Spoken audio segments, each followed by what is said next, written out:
Have you ever heard about the real estate roller coaster? Well, we're going to talk about that coming up.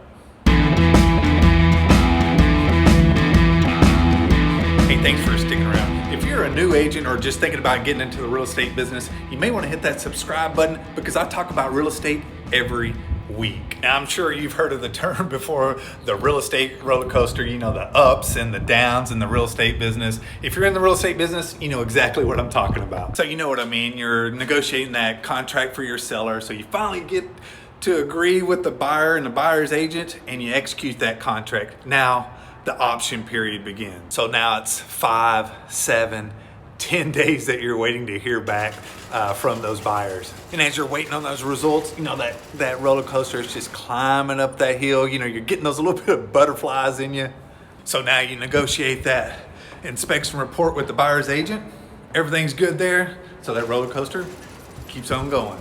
And then now you're headed into the appraisal period. So you're still waiting, but yet that roller coaster, it's still climbing. You got those little butterflies in your stomach waiting on that appraisal to come back. Now, if you did your homework right in the beginning, you priced the house right, you know it's gonna meet appraisal. That appraisal comes back, it's all good, and then Corona hits. You kind of, you know, when that roller coaster is climbing up that hill, then it has that little stop, kind of jerks you back a little bit, and you go, whoa, what just happened? Yeah. That's kind of what happened. But things are still moving right along. You're hearing that tick, tick, tick of that roller coaster getting higher and higher. You touch base with your buyer's agent and everything seems to be running smoothly. So everything's good to go. And then it's like the week before closing and you haven't heard a word from the buyer's agent or the buyer's lender. So things starting to get a little sketchy. So you're trying to contact the buyer's agent.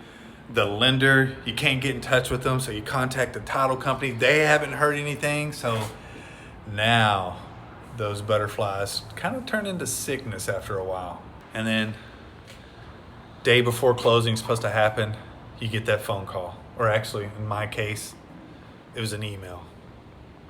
The buyers can't close.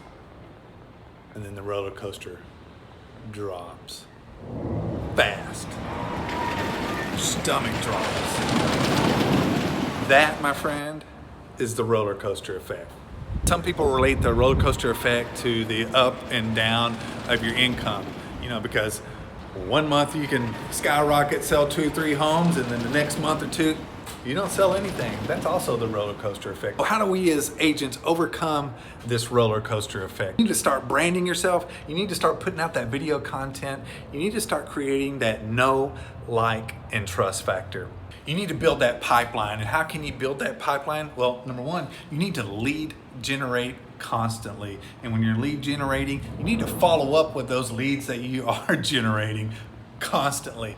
Number 3, you need to set appointments. Set appointments with all those leads that you're generating there and all those follow-ups. Those turn into appointments. And then from those appointments is how you get those contracts. So in doing this, you're always going to have those ups and downs in real estate.